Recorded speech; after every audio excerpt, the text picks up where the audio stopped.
Question number 28, which is from discrete mathematics. They have given a function and they want to know the minimum number of minimum number of model which can exist. So for this question you have to take a shortcut.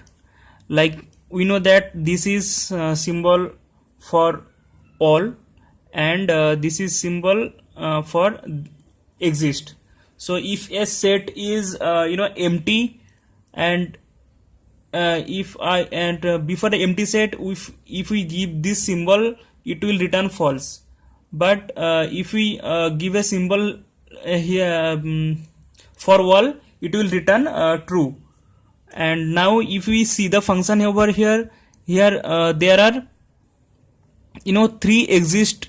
After that four for wall. So for wall it does not depend on if the set is empty or not, but for these 3 the set must be non-empty.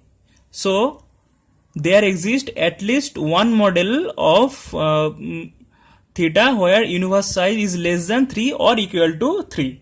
So this is the correct option for this answer.